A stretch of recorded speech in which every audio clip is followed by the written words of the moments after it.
ओम नमः शिवाय। सभी भक्तों को जय श्री राम। एक सच्ची घटना, एक सच्ची कहानी मैं आपको बता रहा हूँ।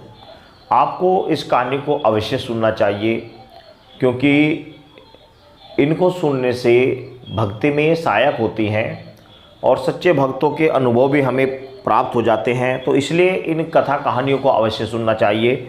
बहुत छोटी सी लघु कहानी है, आप इसको अवश्य सुनिए। भक्ति मार्ग पर इससे बहुत ज़्यादा सहायता मिलती है। एक समय की बात है कि एक संत थे और वो संत वृंदावन में गए।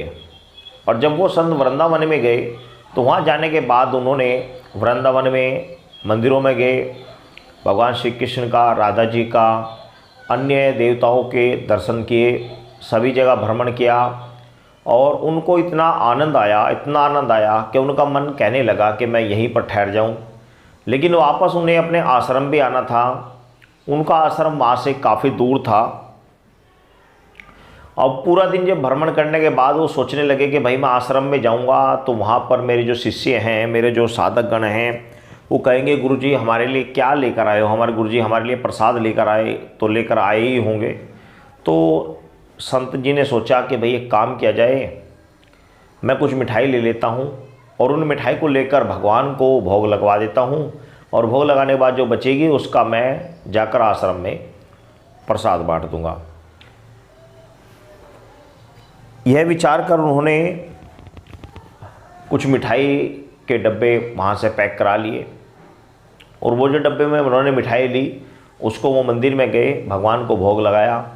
भोग लगाने के बाद उसको अपने बैग में रखा, अपने झोले में रखा। झोले में रखने के बाद शाम के समय ट्रेन थी, तो ट्रेन से वो अपने गंतव्य स्थान के लिए वहाँ से निकल पड़े जहाँ पर उनको जाना था। रास्ते में कुछ समय के लिए ट्रेन को रुकना था। उन्हें पता था कि यहाँ पर ट्रेन आधा घंटा रुकेगी, तो आधा घंटा काफ़ी समय होता है। सारी रात वो सफ़र में चले और उसके बाद 3-4 घंटे का उनका सफ़र अभी बाकी था। तो सुबह का समय हो चला था। सुबह के समय उन्होंने सोचा कि आधा घंटा यहाँ पर ट्रेन रुकेगी, क्यों ना मैं हाथ मुँह धोकर संध्या कर लूँ और उसके बाद कुछ खा लूँ। तो उन्होंने क्या किया, अपना हाथ मुँह धोया, ट्रेन से उतरे और ट्रेन से उतरकर साइड में बैग रखा और स्टेशन के पास ही, गाँव का स्टेशन था, वहीं पर उन्होंने हाथ मुँह धोया और पास में ही एक साफ स्वच्छ स्थान पर बैठकर उन्होंने पूजा की।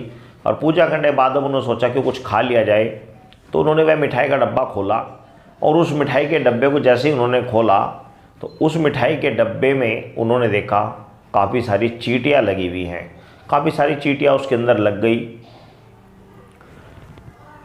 संत जी को बड़ा विस्मय हुआ कि भाई चींटियाँ ये वृंदावन से मेरे साथ आ गई हैं। अब वृंदावन की चींटियाँ ये इतनी दूर सारी रात मेरे साथ चलती हैं और यहाँ तक आ गई। खैर उन्होंने चींटियों को एक और हटाया और उसमें से 2 लड्डू खा लिए। बाकी चींटियों को वो देखते रहे और सोचते रहे कि अब क्या किया जाए। मेरा तो सामर्थ्य नहीं कि मैं वृंदावन में रह सकूं। जितना समय रह सकता था रहा, वापस आश्रम के लिए लौट आया।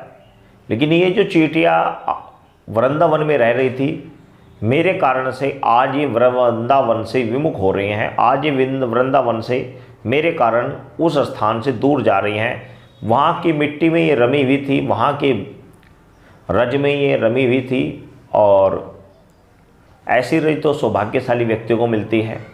तो ऐसी रज से मैं इन्हें बजाय वहाँ पर मिलाने के इनको वहाँ से बिछुड़ा रहा हूँ, हटा रहा हूँ, तो ये मेरे लिए बहुत बड़ा पाप है। उन्हें इस चीज़ की बहुत ज़्यादा गलानी हुई और वो गलानी करते करते सोचने लगे कि ये बहुत बड़ा पाप हो जाएगा। संत हृदय ऐसा ही होता है, भक्तों का हृदय ऐसा ही होता है, वो थोड़ा अलग हट के सोचते हैं।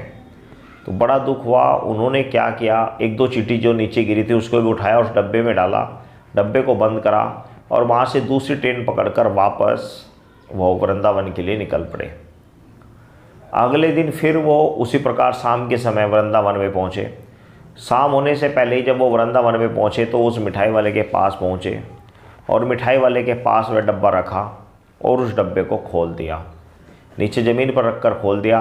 तो मिठाई वाले ने देखा ये संत वही हैं जो कल मेरे से मिठाई लेकर गए थे। उन्होंने देखा कि मिठाई में चींटियाँ लगी हुई हैं। उन्होंने कहा कि महाराज आप घबराए नहीं, मैं आपको दूसरी मिठाई दे देता हूँ, आप दूसरी मिठाई ले लीजिए।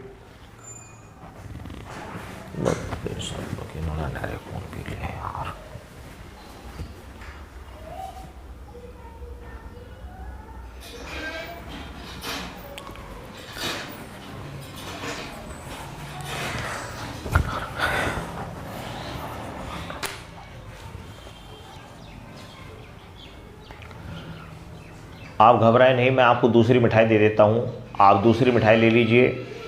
लेकिन संत कहने लगे कि नहीं, मुझे दूसरी मिठाई नहीं चाहिए और मैं दूसरी मिठाई लूँगा भी नहीं। तो दुकानदार कहने लगा, महात्मा जी ऐसी क्या गलती हो गई, संत जी ऐसी क्या गलती हो गई, ये अनजाने में कि चींटियाँ यहाँ पर लगी हुई होंगी, मैंने ध्यान नहीं दिया, ये आपके डब्बों के साथ में चली गई। एक दो डब्बा सही था, एक दो डब्बे में चींटियाँ थी। तो अब संत हृदय थोड़ा करुणादायक होता ही है, तो उसमें कहने लगे कि भाई इसमें तुम्हारा कोई दोष नहीं, ये तो मेरे सौभाग्य था जो मैं इनको वापस ले आया, इनको व्रज से दूर नहीं कर पाया, और यदि इनको मैं दूर कर देता तो मैं बड़ा ही पाप का भागी बन जाता, और ये मेरा दुर्भाग्य है कि मैं इनकी तरह इस रज में रह नहीं सकता। मेरा आश्रम है, मैं यहाँ पर सदा के लिए रह नहीं सकता। आप लोगों का सौभाग्य है कि आप व्रज में रह रहे हो। तो इधर तो जब दुकानदार ने उनकी पूरी बात सुनी कि ये महाराज जी रास्ते से वापस इन चींटियों को छोड़ने आए हैं, तो इधर दुकानदार जो था मिठाई वाला, उसकी आंखों से आंसू आ रहे हैं संत की बात सुनकर, और इधर संत भगवान श्री कृष्ण के प्रेम में विभोर हो रहे हैं, उनकी आंखों से आंसू आ रहे हैं, एक दूसरे के प्रेम में विभोर हो रहे हैं, एक दूसरे प्रेम में तन्मय हो रहे हैं। तो ये सब भक्तों के प्रेम की ही गाथा होती है, प्रेम का ही असर होता है। प्रेम से ही ईश्वर को प्राप्त किया जाता है और प्रेम से ही ईश्वर मिलते हैं। तो भक्तों की ये सच्ची घटना है जो मैंने आपको सुनाई। आशा करता हूँ आपको बहुत अच्छी लगी होगी। सभी भक्तों को जय श्री राम।